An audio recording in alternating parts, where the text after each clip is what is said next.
talk about something that most of us would rather avoid, what it feels like when love begins to fade. Not just the absence of butterflies or the shift from fireworks to routine, but the quiet, creeping withdrawal that happens when someone no longer loves you. It doesn't happen in an instant. It's not a light switch. It's more like a slow dimming of a room you didn't even realize was growing darker. And while everyone's story is different, there are patterns, there are signs. There are 3 things people often do first. 3 early warnings we often ignore because we don't want to believe what they're telling us. When someone no longer loves you, the very first thing that often disappears is their curiosity about you. And it sounds so small, right? But it's everything. Love isn't just passion or grand gestures, it's presence. It's consistent, gentle curiosity. It's asking about the mundane parts of your day because they matter to you, so they matter to me. It's leaning into your world, not because I have to, but because I want to know what made you laugh, what frustrated you, what you're dreaming about lately. When love begins to fade, that hunger to know you begins to fade too. They stop asking how you're feeling, not just the surface level, how was your day, but the real, quiet check-ins. Are you okay? What's been weighing on you? Are you happy here with me? They stop noticing the details, the shift in your mood, the way your voice softens when you're unsure, the subtle signals that once invited connection. The person who used to ask about your childhood, your scars, your favorite songs, now barely remembers your favorite color. And the worst part is you start to notice, but you tell yourself not to. You tell yourself they're tired, that it's stress, that they're just distracted lately. You fill in the silence with excuses because the truth that someone no longer wants to know you deeply feels unbearable. But that loss of curiosity, it's not just a withdrawal. It's a disconnect of intimacy. When someone stops being curious about you, it's often because they've stopped seeing your heart as essential to theirs. They no longer seek to understand you because they're no longer trying to hold you. And when you're no longer held in someone's attention, you begin to disappear in the relationship. Not loudly, quietly, softly, tragically. So pay attention to the quiet places, to the lack of questions, to the empty pauses where once there was interest. Because when curiosity dies, closeness goes with it. And without closeness, love turns into routine, into convenience, into absence that still sleeps beside you. When someone no longer loves you, the second thing they often do is replace effort with excuses. And at first it's subtle, so subtle that you don't even realize it's happening until you're sitting alone in a moment you were supposed to share. There was a time when they showed up not just physically, but emotionally, mentally, wholeheartedly. That they texted back without delay. They planned things, remembered small details, made space in their day for you, not because they were trying to impress you, but because they cared. Love, when it's present, doesn't feel like work. It becomes the work we want to do. It's natural to prioritize the people we care about. So when they were in love with you, their time, attention, and energy aligned around you, you weren't just a part of their life, you were a priority within it. But when love begins to fade, effort becomes optional. They stop trying. And instead of telling you directly, they begin to offer soft, reasonable, almost understandable excuses. I'm just swamped right now. I forgot, sorry, it's been a long day. Can we reschedule? I just need space. And sure, everyone gets tired, everyone needs space, but when it becomes a pattern, a shift begins. From making time to finding a reason not to. From excited plans to half-hearted maybes. From I can't wait to see you to let me get back to you. And what stings the most? You feel the difference, but you keep forgiving it. You defend them to yourself. You romanticize the early days to quiet the ache of what's no longer happening now. You tell yourself you're asking for too much when really you're asking for what was once freely given. Here's the thing. People make time for what they value. They protect what they care about.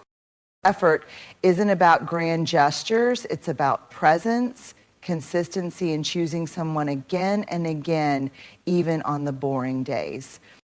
So when someone who once chose you with both hands begins to only show up when it's convenient, when everything starts to feel one-sided, it's not about busyness. It's not about life being crazy right now. It's about emotional disinvestment. It's about love exiting the relationship quietly, one canceled plan, one delayed reply, one missed moment at a time. And here's where it gets hard. You can't fix it by trying harder. Because effort is not something you can drag out of someone. It's something they have to want to give. So when their effort becomes excuses, let that be your mirror. Not to show you what you're lacking, but to remind you of what you deserve. Someone who doesn't need convincing to care. Someone who doesn't have to be begged to show up. Someone whose love shows itself in action, not just apology. One of the most painful signs that someone no longer loves you isn't loud. It doesn't come in the form of slammed doors or shouting matches. That comes quietly when you start to notice you're no longer part of their future. You stop hearing we. You start hearing I. I've been thinking about moving. I want to go back to school. I might take that job overseas. They talk about their dreams, their plans, their next chapters, and your name is missing from the narrative. And you sit there nodding, smiling, supporting, but something inside you is breaking. Because you realize that somewhere between us and me, you got erased. Not violently, not intentionally, but slowly, like ink fading on a page. And the tragedy is this person still might be beside you. They still sleep next to you. They still ask if you need anything from the store.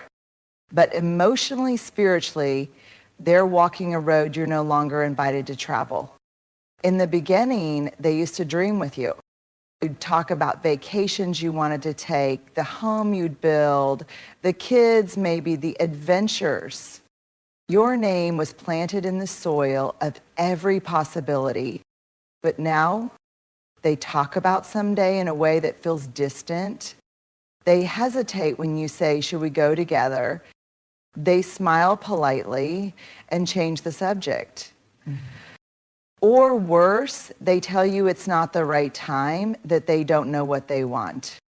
And you know that's not the full truth, because what they mean is they don't know if they want you in what they want. And that's a brutal truth to sit with. But it's also a necessary one, because we can't keep tying ourselves to people who have emotionally untied themselves from us. We can't keep building futures in our hearts that are already empty in theirs. When someone stops imagining a life with you, they've already begun the process of letting go. They just haven't said it out loud yet. Maybe because they're afraid. Maybe because they don't want to hurt you. Maybe because part of them still wishes they could feel what they used to feel. But you can't stay loyal to a version of the relationship that only exists in your mind. If you keep reaching for a future that doesn't include you, both you will break your own heart trying to hold what they've already dropped. You deserve to be in someone's vision, not just as a placeholder, not as a question mark, but as a part of the picture, as someone who is counted, considered chosen. So if their plans are unfolding without your name in them, don't fight to stay in the margins. Write your own story. Dream your own dreams.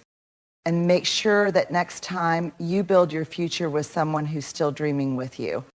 Sometimes it ends in dust, a slow settling of silence, of space, of absence where presence used to live. We tend to believe that heartbreak arrives with a bang, an affair, a fight, a betrayal, a door slammed shut. But more often than not, when someone no longer loves you, it doesn't look like a storm. It's like the quiet drought. No big declarations, no formal exits. It's just this slow unraveling of what once held you together. You stop talking about things that matter. If you stop laughing as much, you stop touching each other just because you want to, not because it's routine. The good morning text shows up later.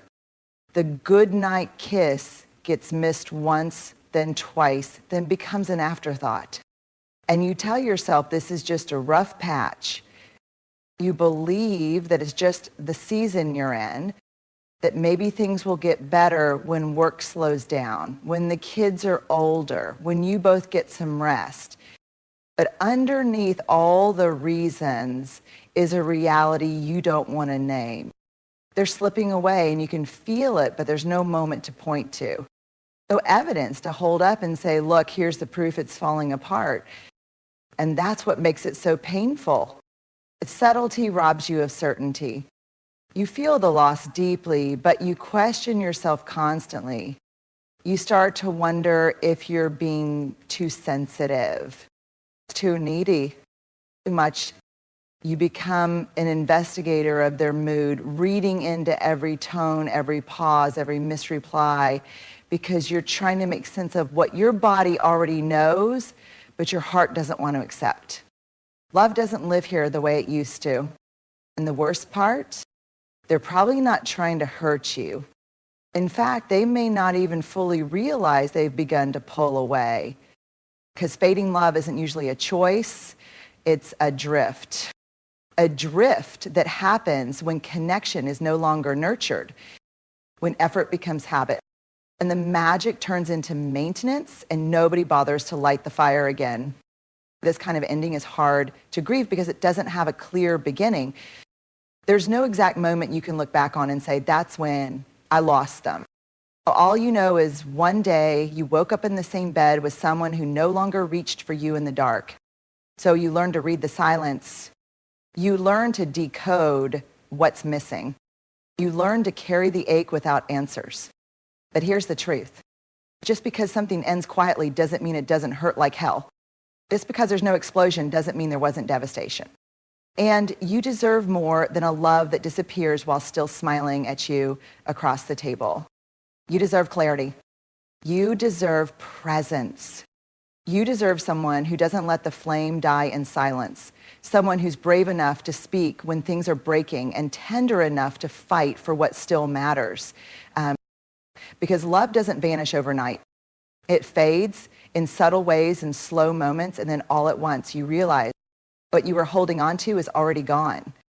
Because after all this talk about fading love, distance, and disconnection, there's a lie that often sneaks in and wraps itself around your heart like a vice. It whispers, if they stopped loving me, there must be something wrong with me. That lie is powerful. It's quiet, but it's persistent. And if you're not careful, it becomes your inner monologue. Maybe I wasn't enough. Maybe I was too much. If I had been prettier, smarter, more patient, less emotional, maybe they would have stayed. Here's the truth. Their inability to keep loving you does not make you unlovable. I'll read that again. Let it sink in.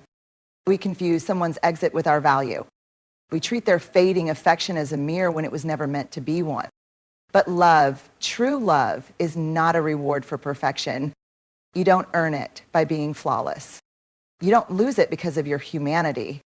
People stop loving sometimes because they change, because they're afraid of intimacy, because they don't know how to grow with someone, because they've got wounds they never healed, expectations they never said out loud, or standards you never agreed to. They may have walked away emotionally or physically, but that departure is not proof of your deficiency. It's only proof of their decision. There are parts of you they didn't understand. There are ways you showed up that they couldn't receive. There were corners of your soul they never explored, not because they weren't there, but because they chose not to lean in. And yes, maybe you made mistakes. Maybe you weren't perfect, but none of us are. Love that lasts doesn't require perfection. It requires effort, grace, and willingness. And both people have to show up with that. Not just you. If you're the one who carried the emotional labor, if you were the one who kept trying to fix what they stopped acknowledging, or if you were holding the thread while they were already letting go, it doesn't mean you were too much. It means you cared deeply. It means your heart was still in it. That's not weakness. That's your strength. That's your tenderness. That's your love, still alive, still reaching. But hear me now. You are not just lovable when you are loved by someone else. You are lovable because of who you are. You are lovable when you're healing, when you're messy, when you're unsure, when you're standing in the ruins of something you tried to save. Someone else's failure to see your worth does not erase your value. Someone's silence does not diminish your voice. Someone's exit does not cancel your existence. So don't let heartbreak convince you that you are broken. Don't let their leaving make you forget the kind of love you are capable of giving and the kind you deserve to receive. Because here's what I know. Someone out there will meet your depth with depth. Someone will stay curious. Someone will choose you without needing to be convinced. And most importantly, you can choose yourself until they arrive. You are still lovable as you are right now, as you are. There comes a moment after the silence, after the fading effort, after the realization that you've been written out of someone's future, when you stand at a crossroads. And that moment doesn't usually come with a clear sign. It comes with a deep, aching exhaustion in your bones. It comes with the realization that you've been pouring from a cup that no one bothered to refill.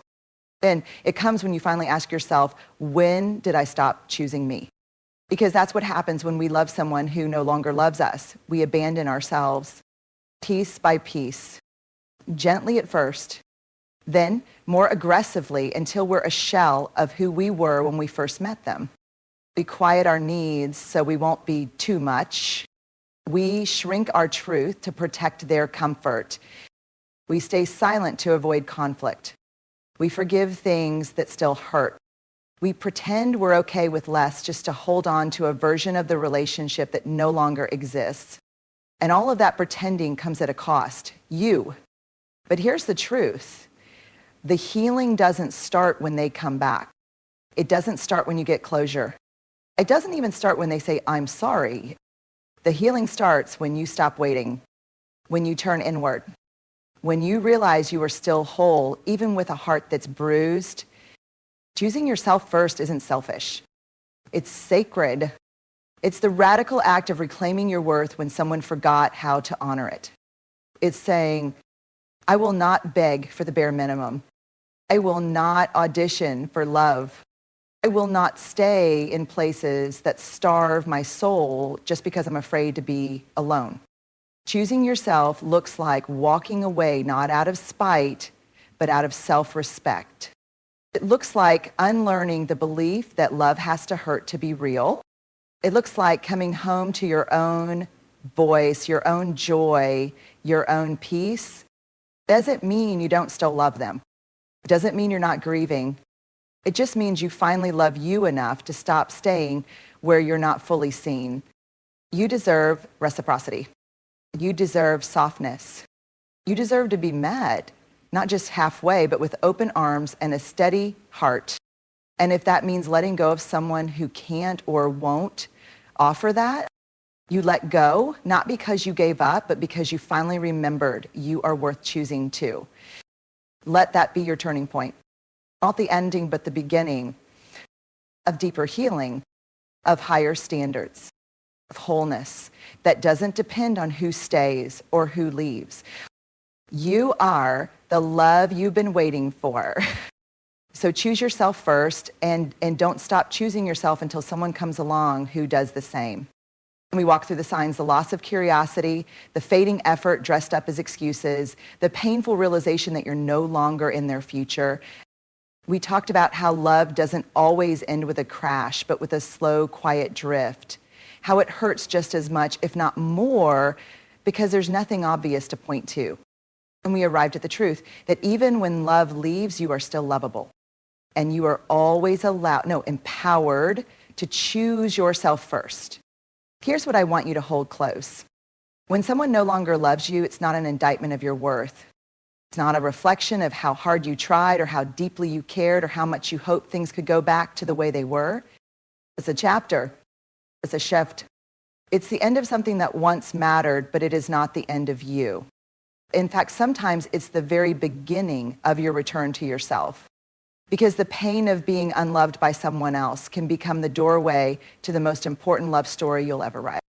The one where you stop chasing someone else's approval and start standing tall in your own truth.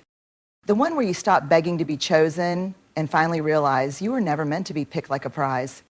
You were meant to become more fully, more freely, and more fiercely yourself. So if you're standing in that moment right now, if you're quietly grieving something that's slipping away, let this be your reminder. You are not too much. You are not too needy. You are not unworthy. You are still here. You are still whole. And you are still worthy of a love that stays, that sees you, that shows up with both hands open. Until that love finds you, or until you find it again in yourself, choose you every single time.